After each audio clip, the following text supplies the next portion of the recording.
David Haugh and Chris Cook here at Emily Arena after the Blackhawks 4-3 loss in Game 2 to the Tampa Bay Lightning. Series is even 1-1, going back to Chicago on Monday night, United Center. Hawks feel like they let this one get away because they had an opportunity for the comeback in the third period. Patrick Sharp, this will be the game we remember as the back-to-back penalties within 3 minutes of each other.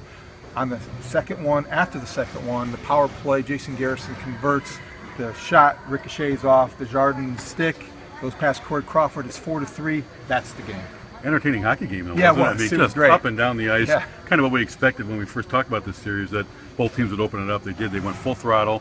I think the Blackhawks are looking at it as a missed opportunity, but at the same time, they got what they came for. They got the one game here. Yeah. You go back to 3-4 in Chicago, and you're very confident playing there, of course. But yeah, Patrick Sharp, I have to give him credit. He owned up to it. He was waiting for the media in his locker room stall and answered every question, took responsibility. So that's something refreshing to see. Corey Crawford also kind of took responsibility, so he's got to make a couple of stops. I agree with him there.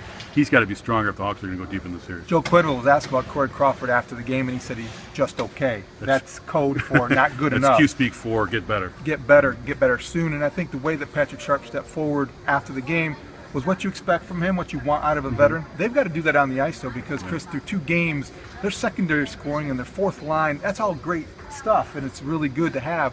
But they haven't gotten production out of their big guys yet, offensively. Kane, Taves, they broke up that line tonight. Right. They need more out of Sharp, who hasn't scored in 11 games. If you're going to win the Cup, you've got to get those guys producing. Yeah, especially Taves and Kane. They started out the game on the top line. Joe Quenneville split them up to start the third. They had a couple of chances there, but overall, you've got to take the puck to the net, which they're not doing.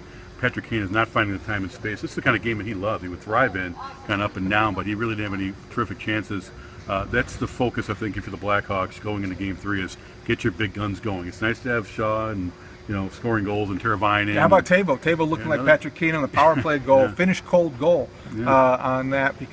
But that's the thing. Through 2 games, that's been kind of the big development. That's big in the highlight. It hasn't been Patrick Kane rising to the occasion. You're right. However they need to do it back home, maybe when they have the last switch, that will make an impact, because Jonathan Toews, you don't ever count these guys out, but right now they need more. Yeah, and I think they are confident going home, and I think they realize that they need to do that. Again, I think it's, Corey Crawford said, hey, we're in a good situation. We're in a good spot.